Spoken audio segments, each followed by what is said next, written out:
So page 150, we're going to start in the second paragraph.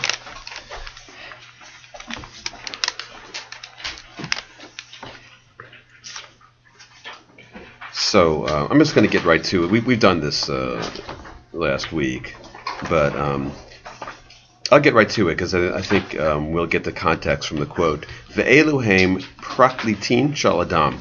These are the defense attorneys of a person. So these are the elements and factors that mitigate any punishment you might get from God. Tshuva u'masim tovim. So tshuva is repentance and good deeds. So repentance and good deeds will mitigate any punishment you might get from God. Okay? Now here, v'afilu tsha me'ot v'tish'im v'tisha melamdim alav chova.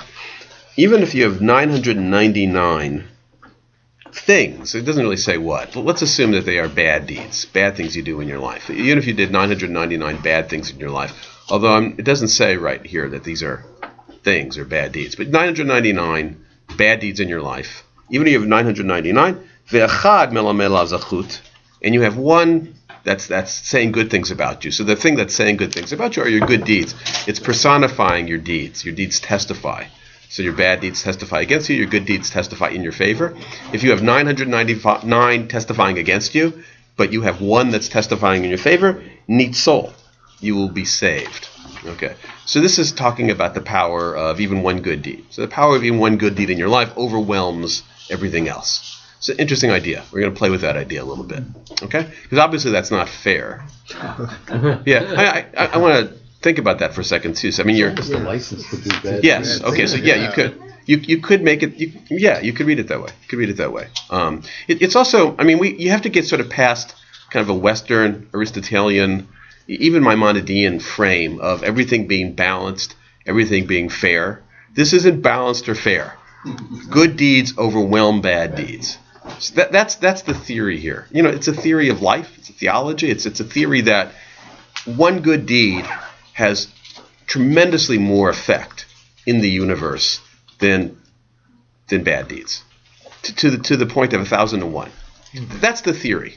Okay, which again, it's not fair, it's not balanced, not logical, but play with it. Sort of go with it for a while. One good deed, and obviously, what it means is, you know, a good deed can have its play in history more than a bad deed.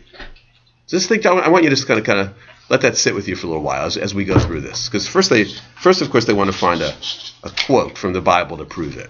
Okay? Shin Emar, as it's written, Im yesh alav malach melitz echad, mini elef la'agid adam yishro. So if you have one angel, so it's an angel, but meaning like someone who testifies on your behalf, just one, as opposed to 1,000, mini elef la'agid adam yishro. All you need is that one angel to testify to that one good deed, as opposed to 1,000 that are testifying to your bad deeds. Then God will show grace to you. Vayomer pida'ehu meredet shechat, and God will say, save that person from going to the underworld. All right, so that's a quote.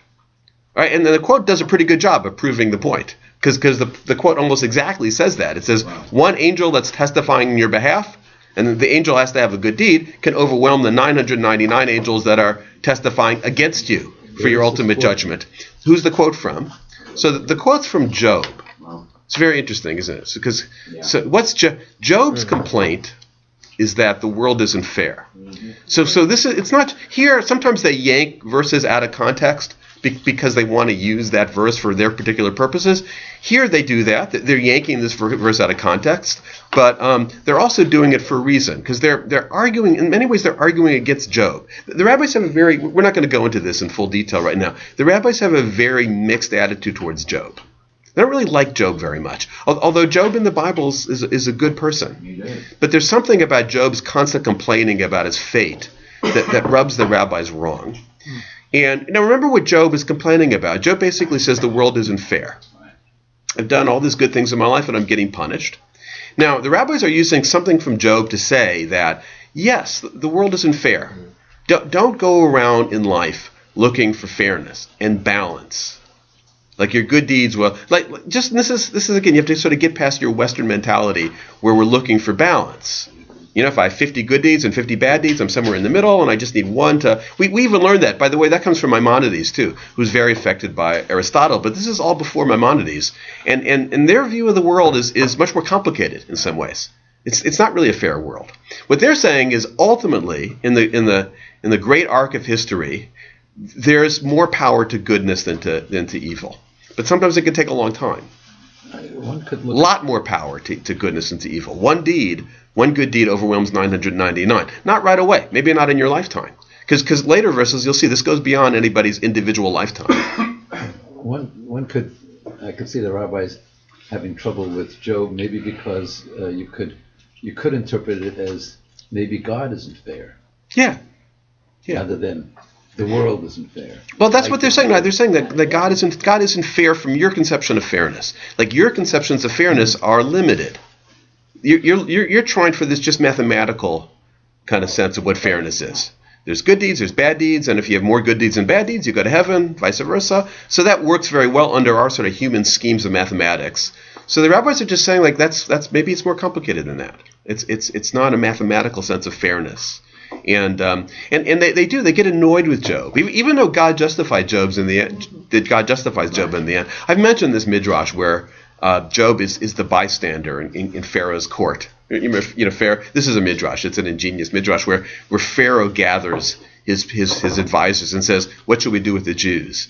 And Haman happens to be there. It's what they do with the midrash. Haman says, "Kill them all." And Yitro, who is Moses' father-in-law, he says, no, you can't do that. That's awful. You can't do that. So Yitro has to run away because Haman wins. And then and Job doesn't say anything. And not saying anything is the reason the rabbis are implying that he gets punished later because he's the bystander. He doesn't do anything. So they actually try to find some guilt in Job that's not obvious. But because they argue against Job's whole conception of the world. It's because Job is just, I just want it to be fair for me right now. And some of the rabbis are saying that's not a realistic expectation for things to be fair for you right now. All right. Rabbi Eliezer ben Osher Rabbi Yosef Glili Omer. So Rabbi Eliezer was the son of Yosef Glili. Afilu chami of dishim betisha be'oto malach lechova ve'echad lischut nitzol. So he says, even if it's the same angel. So the same angel is testifying before God. And he says 999 reasons why this guy should go to hell, but he gives one reason, one good deed why he shouldn't. The one wins out. Okay. Be a terrific defense attorney. Well, he's both. He's the defense attorney and the prosecutor. But I get in the long run, it's saying it's definitely it's pointed towards the good deeds. The good deeds are shinamar me'litzachad mini elef, as it says. One advisor for goodness overwhelms 1,000. Power of the one good. Yeah, the power of the one good deed. That's what I want you to sort of sit with and think about it a bit. Okay. Tano Rabbanon, the rabbis taught. Al Shalosh Averot.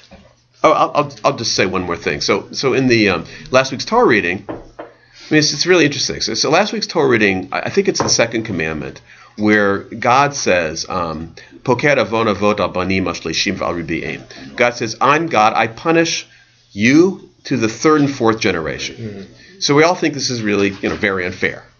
Children are punished, grandchildren are punished for the sins of their grandparents. And yes, of course it's unfair. The grandchildren are innocent. But if you think about it for a second, it's totally true. It is. I mean, if a grandfather's an embezzler and he goes to jail and he can ruin his family for 3 and 4 generations. So of course it's true. You don't like to think of God acting that way, but that is how the world works. It's not fair, but it is how the world works. So we're uncomfortable with it, but it's how the world works. And then the next line though is that Voseh chesed la'alafim, that but I do goodness for 1,000 generations. So it's that verse again. It's not fair, and it's going to seem like in the third and fourth generation, it's going to seem like it's really unfair, right? You've got grandchildren suffering for the sins of a grandfather, but pay attention. That's what it's saying. Pay attention. In 1,000 generations, they will actually benefit from one good deed 1,000 generations ago. And really, what the verse is urging us to do is sort of pay attention and don't expect fairness right now in your life. That's too much to expect. That's not how the world works. Maybe we'd like it to work that way, because then we could do our equations and we could figure out exactly what's going to happen day to day. But it's not how the world works. But there's a sense of faith that ultimately goodness prevails.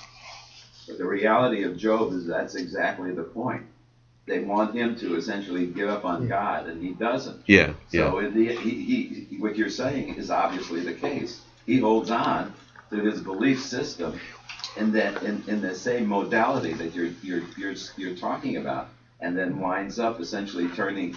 God finally gives up and says, "Okay," and gives him all the good things because he withstood that test of faith. So to speak. Well, there's one thing I would add to that, though. So God expands his theological consciousness. God adds one thing. Yes, you have faith. You have faith in this fairness in the world. You have faith in my goodness. God is saying, I need to add one more thing, which is that you don't know anything. Right. That's in the end. That's the message is. You don't understand. You think you understand. So the one thing I'm going to add to you is a sense of humility about how the world works. I'm happy that you believe in me, but you have gone through life with a really naive faith. And through the suffering, I'm offering you this extra gift, which is that you don't understand anything. Right. You don't. That you don't understand how the world works. It's impossible for you to understand. And I think that's ultimately the meaning of the book for us. And with these other statements that the rabbis are saying, in some ways it's just you gotta be patient. Here's their faith. Goodness prevails in the end, in the long run. The long run can be very long. Yeah. And there's a lot of, I have this book by the Ish Kodesh, who's the rabbi of the Warsaw Ghetto. He died in Auschwitz, and he's writing these sermons for the Jews in the Warsaw Ghetto. And that's a lot of his theme, is that you just have to wait it out sometimes. And we don't know why this is happening. There's not any good reason why this is happening. It's something that we did. Is that been revealed yet? 1,000 generations, maybe. I don't know. I don't know. You're asking me. I'm the last person you should ask. Explain that and understand. Yeah. Okay. All right. It's a good introduction to the rest of this now, because they're just flailing here. You have to look at this as rabbis sort of flailing in an attempt to understand the moral nature of the universe. And because they offer so many different opinions, so we end up with the impression that they don't really know, and that they're offering their own theories. So that's why I want to introduce this, because you're going to see some troubling theories here. Okay. I think one of the things is we have trouble with the word fair. It's only 4 letters, but everything, what's fair? Yeah. And I think each one of us, it's different. Yeah. Well, there's something innate in a human being that sort of wants fairness all the time. And I say this in actually in a respectful way. There's something childish about it, too, also, because, children are very well attuned. He got more candy than I got too. There's even, I just read this article about do animals have a sense of fairness? Or is that something that distinguishes us from animals? And those are some experiments they've done with chimpanzees. Chimpanzees seem to have a sense of fairness, right? Yeah, like dogs and cats don't, but chimpanzees really do have a strong sense of fairness, at least in the way humans act towards other chimpanzees. So something elemental about it, but also childish. All right, Tano Rabbanan. The rabbis taught. This is the third paragraph on page 150. Al shalosh averot, nashim metot yoldot. For 3 sins, women die in childbirth. Remember, this goes back to what we talked about several weeks ago, right? So Rabbi Elazar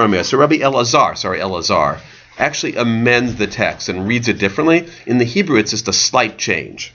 Nashim metot yeladot. He says it's not that women die in childbirth, which got us in this whole conversation about how God punishes us when we are most vulnerable. But he says that's not it at all. Don't read it that way. He just takes out one letter, just the vav, which isn't much of a letter, because it can be a vowel also. Yiladot. He says, no, that's why women die young.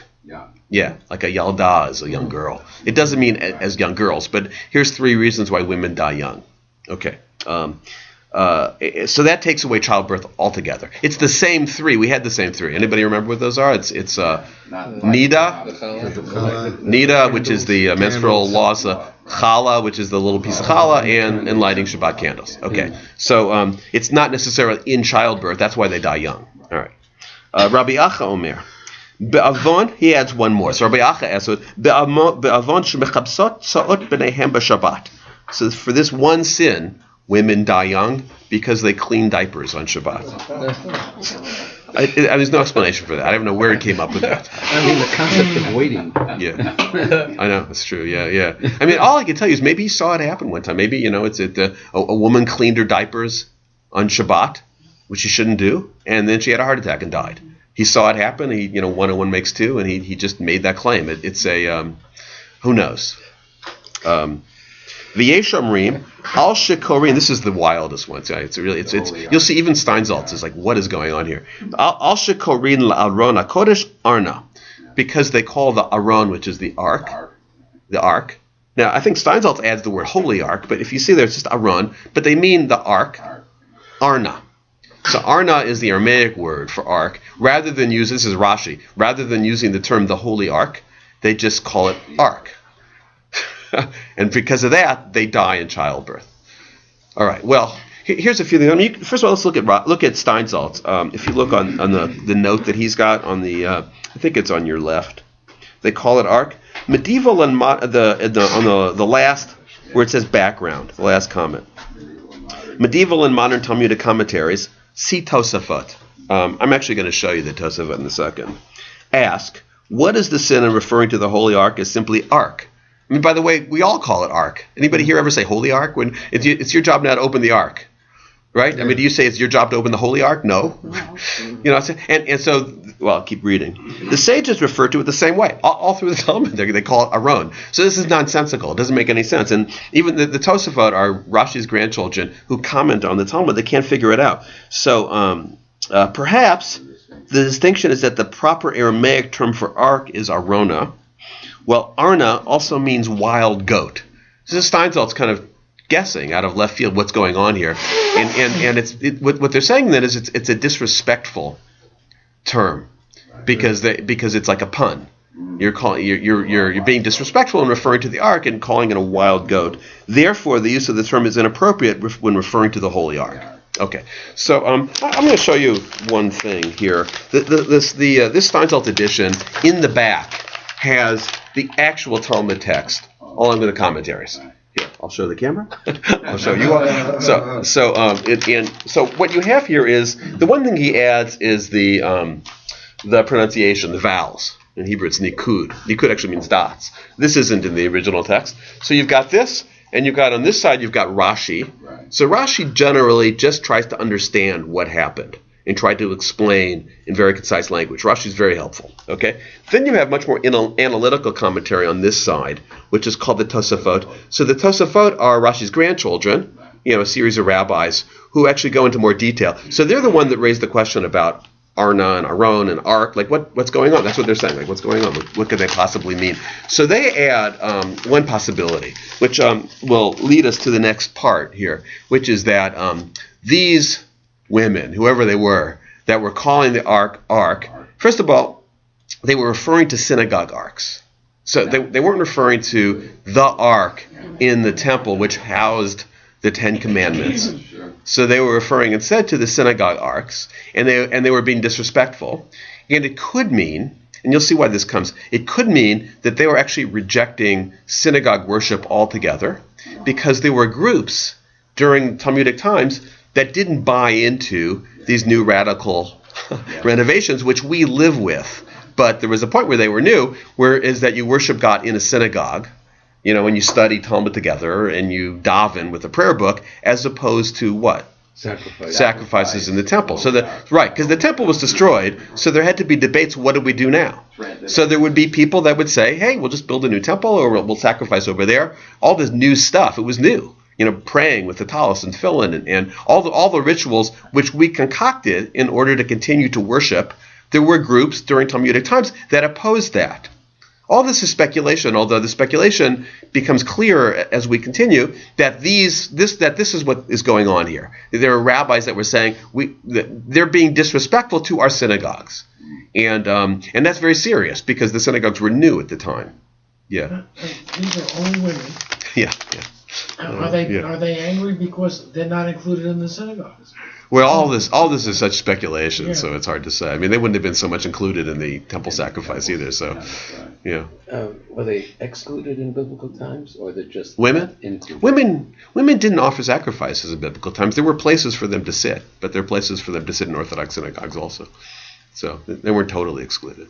But it was a patriarchal system. Yes, a patriarchal system. Let's read a little bit more because I want to show you what. Was this Karaite tradition? No, it wasn't. But it's sort of early Karaite. I mean, the Karaites didn't come out of nowhere either, right? So these were all this is from my Jewish history classes. And some studying I did prepare for this class. But I'll show you in a second. It has to do with the term Am Haaretz. Yeah. Okay. So we're going to get to that. Tanya. Sorry. So we're on the fourth paragraph. Tanya, Rabbi Ishmael ben Elazar Omer. So Ishmael the son of Elazar says, Ba'avon shnei devarim am ha'artzot metim. Okay, for 3 sins, am ha'aratzes die. Okay. Now, if you went to yeshiva and you heard the term am ha'aretz, It's very what would it mean? Ignorant. An ignorant person. Even today in yeshiva, an am ha'aretz is an ignorant. So and you'll see that Steinsaltz translates it as ignorant. Okay. The fact is, probably in the Talmud, it didn't mean an ignorant person. It probably meant a group of people who were the ideological antagonists to the rabbis, who had a parallel, different system, that it didn't involve synagogues and davening and keeping kosher. A whole different way of expressing Judaism, which was temple-based, sacrifice-based, and not synagogue-based. Those are the Am Ha'aretzes, and they were the ideological opponents of the rabbis. We don't know that much about them, because all we've got is the Talmud. And the Talmud is written by the rabbis, and, the victors write history. So all we have about the Am Ha'aretz are terrible things, what terrible people they were.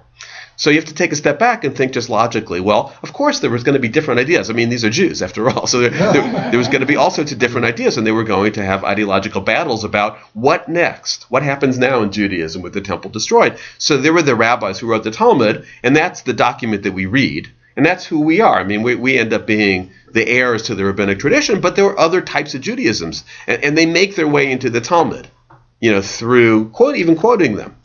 It clearly doesn't mean ignorant. Because, and that's just something that develops later, that the word means ignorant. Because they obviously knew some things. Otherwise, we wouldn't be quoting them. All right, so I'm going to say what it says. Would that be the Sadducees? Well, it would be sort of, after the Sadducees and then before the Karaites, and it was just the Pharisees had won out, so So all the documents we have about these other groups were written by the groups that won, which means that we just don't have that much information about them, other than sort of some things in the Talmud, and also just common sense that there would have been opponents. Right. Yeah. Okay. So do they say Dead Sea Scrolls? Dead Sea Scrolls. Yeah. I mean, you've got all sorts of evidence of just different possibilities of worshiping God while still being called Jewish or Israel. Actually, it wouldn't have been Jewish. It would have been Israel. What's the true Israel? Okay, Christianity is one of them. It is. Christianity is very successful. Well, successful in the sense that it grew. Not very successful, and it didn't become Judaism. Yeah, okay. Al Shnei Devarim Amei Artzot Meitim. So the Am Ha'aretz, they die for two reasons, which would say that we share some stuff with them, but there's two places where they go too far, and God just doesn't allow it. Here's what they are. Al Shekorin La'arona Kodesh Arna, because they call the ark Arna. So now it's not just women anymore, right? It's the whole movement, the Am Ha'aretz.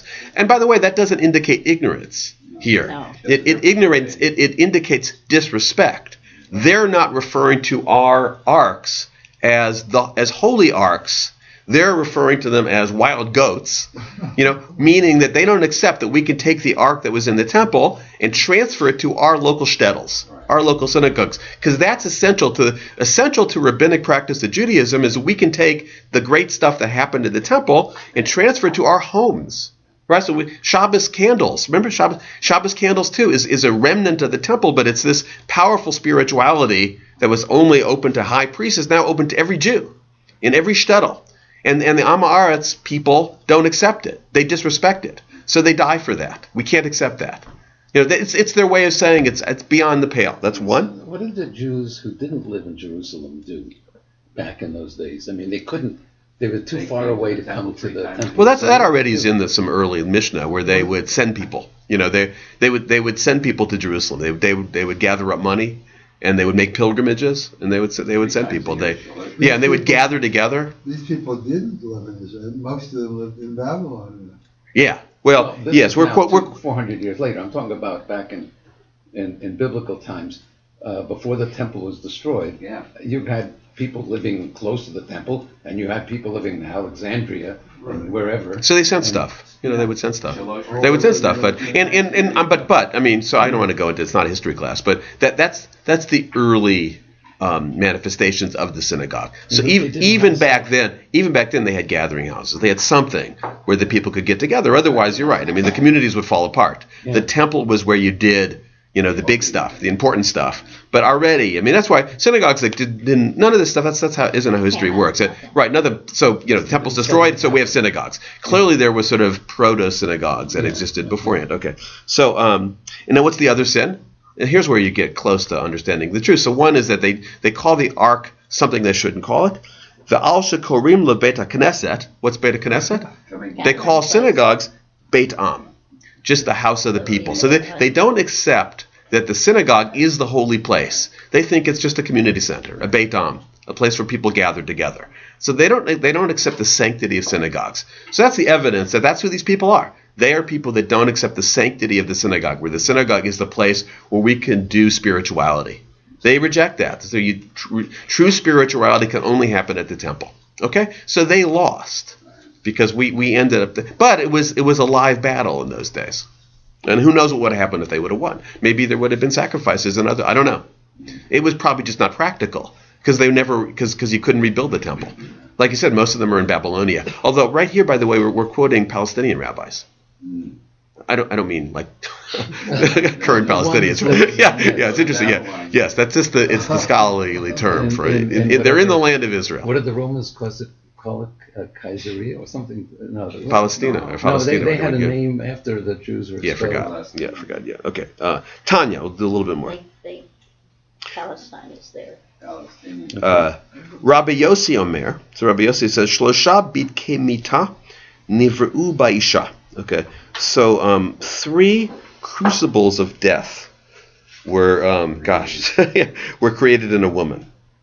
V'amrei le shlosha divkei mita, or you could say just 3 things that cause death in a woman, and it's almost like genetic, it's to say but still it's going back to trying to understand, is there a moral universe or not? So these are the 3 things that can cause death in a woman: nida, v'chala, v'chadlakat haner. These we had before. The loss of family purity, chala, taking a little bit of dough, v'hadlakat haner, and lighting Shabbos candles. Ki Rabbi Eliezer, v'chada ki Rabbanan. And it works for Rabbi Elazar. So Rabbi Elazar that says women die young for violating these commandments, and the rest of the rabbis say no, they die in childbirth. But that statement works for either theory. Okay. One could guess that they didn't discuss this with their wives. Yeah, I don't know. It's hard to see how they would have kept it from their wives either. They would have wanted their wives to follow these things. Yeah, I don't know. On the one hand, they must have loved their wives. It's a good enough, not everybody. But No. Well, they're asking this classical question: Why do bad things happen to good people? What happens? Like how did this woman die in childbirth? Why? Why would God make a world where you die in childbirth? I mean, how does that help anything? How does that help the population? What's going on? So they're kind of grasping for. That's what you have in this, because you don't have any one answer. It just means they're sort of grasping for answers. Okay. Tanya, Rabbi Shimon ben Gamliel Omer. Rabbi Shimon ben Gamliel says, Hilchot hekdesh, trumot, umasrot, hein gufei Torah. Okay. Again, so hints of this debate. So Rabbi Shimon ben Gamliel, who's an early rabbi, okay, so just past 70, says these are the 3 most important commandments in Torah. These are the essence of Torah. Hekdesh is when you donate something to the temple. I donate my computer to the temple. So the computer becomes something called hekdesh, becomes sanctified. So once it's sanctified, there's all sorts of rules about it. It doesn't belong to you, but it's more than that. Okay? Hekdesh, trumot are crops that you give to the temple, that you're required to give to the temple. Hekdesh are gifts, but trumot are things that you're required to give. And masrot are tithing, all the stuff that goes to the temple. He says those are the most important laws of Judaism. That's really interesting. Who knows what he means by that, really? Other than maybe he's one of these guys that's trying to say, let's remember to keep at least the connection to the temple. Even though we're doing things that are radically different right now with synagogues, let's make sure we understand the essence. The essence is still something having to do with the temple. Okay. Stop there.